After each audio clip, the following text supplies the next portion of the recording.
Hello, good evening दोस्तों। मैं अखिलेश एक बार फिर आपसे इस अपने चैनल पर जुड़ते चले दोस्तों। आज हम लोग बात करते हैं एक नए टॉपिक पे। आज का टॉपिक है लेपू लेक और काला पानी सीमावर्त। दरअसल ये मैटर हो क्यों रहा है, इतना ज़्यादा हाईलाइटेड क्यों, इसके बारे में बता देते हैं आपको। भारत, चीन और नेपाल का एक ट्रांजैक्शन एरिया है जहां पे इस मैटर को लेकर इससे पहले क्या हुआ था, जम्मू कश्मीर पुनर्राज्य गठन आयोग के द्वारा, अभी आप सबको पता कि यूनियन टेरिटरीज बन के आया है, 31 अक्टूबर से वो आया है कानून में, ठीक है। तो क्या हुआ, भारत सरकार ने एक नया राजनीतिक नक्शा जारी किया था जिसके तहत जो काला पानी एरिया है वो उसको क्या बताएगा, लेपू लेक दर्रे को नेपाल कहता है हमारा एरिया है, और जो भारत है वो कहता है हमारा है। दरअसल ये पूरा उसी समय नेपाल ने इस पे प्रतिक्रिया दी थी अपनी कि ये मैप गलत है, ठीक है। और इसके प्रति जवाब भारत ने दिया था सुगोली संधि के तहत, ठीक है। अभी बताएंगे सुगोली संधि क्या, पूरा डिस्कस करेंगे, उसके बारे में जानते हैं। तो देखते हैं दोस्तों ये चर्चा में क्यों। भारतीय सेना प्रमुख, अच्छा एक बात और आप सभी को बता दें, चीन इसमें क्यों आ रहा है। चीन ने पूर्वी लद्दाख पे भारतीय यानी पूर्वी लद्दाख पे अपनी काफी ज्यादा सेना क्यों तैयार की, क्योंकि चीन ने चाहे या नेपाल पे बहुत ज्यादा इन्वेस्ट कर चुका है, जैसे श्रीलंका पे कर चुका है वैसे ही नेपाल पे बहुत सारा इन्वेस्ट कर चुका है, और वो नहीं चाहता कि उसके अधिकारों में कोई दूसरा देश एंट्री करे, ठीक है। ये चीन का डर कहीं ना कहीं बना हुआ है, ठीक है। इसलिए चीन ने नेपाल को अपने कब्जे में कर लिया। और नेपाल इसलिए चीन को सपोर्ट कर क्योंकि वो बहुत ज्यादा चीन से लोन ले चुका है, यानी कि वहां पे बहुत ज्यादा इन्वेस्ट है, उसकी भी जो भी आय का स्रोत है। अभी तक नेपाल से आय का स्रोत का सबसे ज्यादा जो उसकी जीडीपी में ग्रोथ होती थी पर्यटन से होती थी नेपाल में, लेकिन अब धीरे धीरे चीन पे डोमिनेंट हो रहा है नेपाल, और ये कहीं ना कहीं चीन की एक चाल है, ठीक है। देखिए दोस्तों इसके बारे में चर्चा करते। चर्चा में क्यों, भारतीय सेना प्रमुख जनरल मनोज मुकुंद नरवणे, भारतीय सेना प्रमुख general Manoj Mukund Naravane Lipulekh Dharchula ring road पर नेपाल की आपत्ति में चीन की संदिग्ध भूमिका की तरफ इशारा किया। अच्छा सबसे बड़ी बात एक और, तो किसने किया है, जनरल मनोज मुकुंद नरवणे द्वारा लिपुलेख धारचूला लिंक रोड के नेपाल में आपकी आपत्ति में चीन की संदिग्ध भूमिका की तरफ इशारा किया। चीन को इस पूरे विश्व में अगर एशिया के अंदर कोई जवाब दे सकता है तो एक ही देश है, वो है अपना देश भारत, क्योंकि उसे डर है कहीं भारत जैसी उभरता हुआ देश कहीं उसके पूरे विकास को रोक न लगा दे, ठीक है। चीन को डर बना हुआ है कहीं ना कहीं, इसीलिए वो भारत के साथ ऐसी प्रतिक्रिया कर रहा है। तो देखते हैं चीन की तरफ इशारा कर, जिसको लेकर नेपाल में राजनीतिक विश्लेषकों ने भारत नेपाल सीमा विवाद के कूटनीतिक समाधान का समर्थन करते हुए, किसने किया, राजनीतिक विश्लेषकों ने भारत नेपाल की सीमा विवाद के कूटनीतिक समाधान का समर्थन करते हुए भारतीय सेना प्रमुख की हालिया टिप्पणी पर तीखी प्रतिक्रिया की। मनोज मुकुंद नरवणे, जनरल मनोज मुकुंद नरवणे की टिप्पणी पर उन्होंने तीखी प्रतिक्रिया किया, ठीक है। पृष्ठभूमि, इसकी पृष्ठभूमि क्या है, हाल ही में भारत द्वारा 17,000 फुट की ऊंचाई पर स्थित लिपू लेक दर्रे को उत्तराखंड के धारचूला से जोड़ने वाली 80 किलोमीटर लंबे, कहां से, उत्तराखंड से धारचूला को जोड़ने वाले 80 किलोमीटर लंबे रणनीतिक सर्कुलर लिंक रोड का उद्घाटन किया गया। और इसका उद्घाटन किसने किया, हमारे प्रेजेंट टाइम के रक्षा मंत्री राजनाथ सिंह ने किया, ठीक है, वर्चुअल समिट द्वारा, यानी कि ऑनलाइन किया था, ठीक है। हाँ उसके बाद देखते हैं उद्घाटन क्या। अब लेपू लेक दर्रा और काला पानी की भौगोलिक अवस्थिति और महत्व, यानी कि लेपू लेक दर्रा हमारे भारत के लिए और दोनों देशों के लिए क्यों इतना महत्वपूर्ण है, भौगोलिक स्थिति जानते हैं, उसका महत्व जानते हैं। लेपू लेक दर्रा काला पानी के निकट सबसे पश्चिमी क्षेत्र है, काला पानी के निकट सबसे पश्चिमी क्षेत्र। चीन भारत युद्ध के पहले, यानी कि 1962 के युद्ध के पहले बात हो रही, इंडो चाइना वार की पहले बात हो रही, पहले तक इसके जरिए प्राचीन काल से 1962 तक, यानी प्राचीन काल से 1962 तक व्यापार समेत कैलाश मानसरोवर यात्रा में इस मार्ग का इस्तेमाल होता रहा है। किससे, कैलाश मानसरोवर की जो यात्रा थी इस मार्ग का होता था। अब ये जो रोड बन गई जिसका उद्घाटन राजनाथ सिंह ने किया, इसके तहत भारत को जो 2 दिन लगते थे वो 3 दिन, एक ही दिन में कवर कर लेगा, वो भी इनफैक्ट 5 घंटे में ही कवर करेगा, एक दिन भी नहीं लगेगा, 5 घंटे में ही ये कवर कर लेगा, ठीक है, कवर कर लेगा। इसीलिए प्राचीन काल में 1962 तक व्यापार समेत कैलाश मानसरोवर यात्रा में इस मार्ग का इस्तेमाल होता रहा है।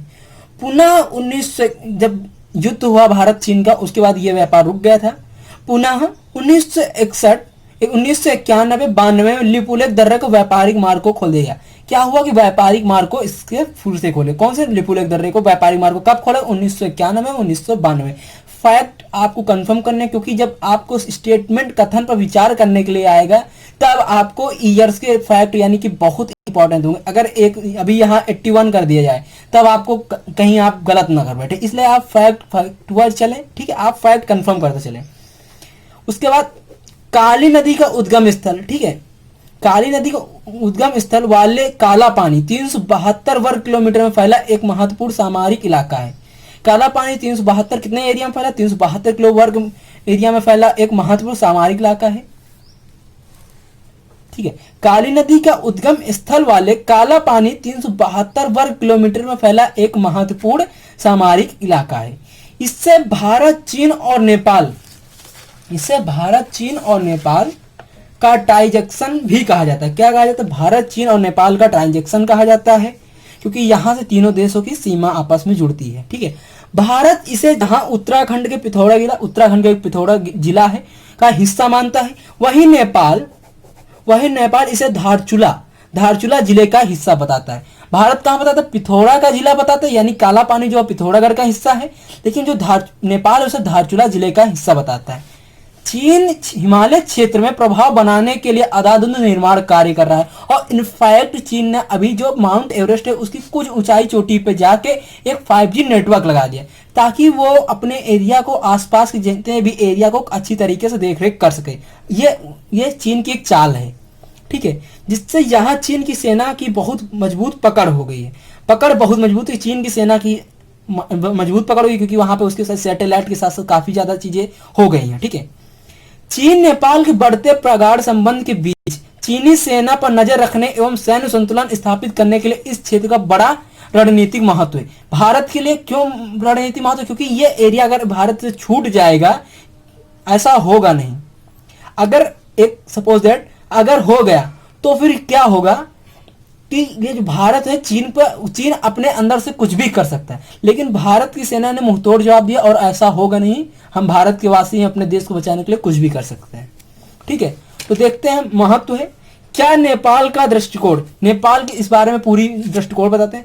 नेपाल सुगौली समझौता 1816 के तहत, ये जो सुगौली समझौता था ब्रिटिश भारत यानी उस समय ब्रिटिश साम्राज्य भारत में स्थित था, उस समय हुआ था, के तहत काली नदी के पूर्वी क्षेत्र लिम्पियादुरा, ये बहुत इंपॉर्टेंट है, काली नदी के पूर्वी क्षेत्र लिम्पियादुरा, काला पानी और लिपुलेख दर्रे पर अपना दावा करता है। कहां कहां करता है? तो लिम्पियादुरा, काला पानी और लिपुलेख, या कौन करता है? नेपाल करता है, पर अपना दावा करता है। इसी आधार पर नेपाल भारतीय उपस्थिति को अवैध बताता है।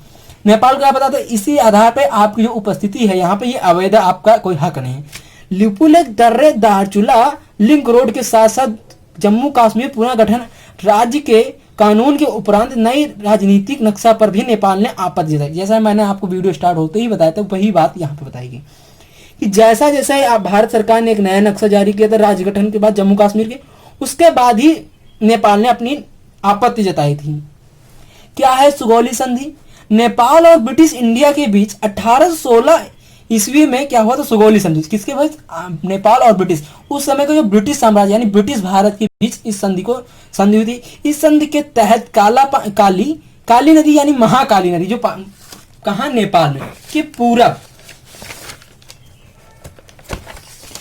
पूरब का इलाका नेपाल का माने, यदि काली नदी के पूरब का इलाका है नेपाल का मानेंगे।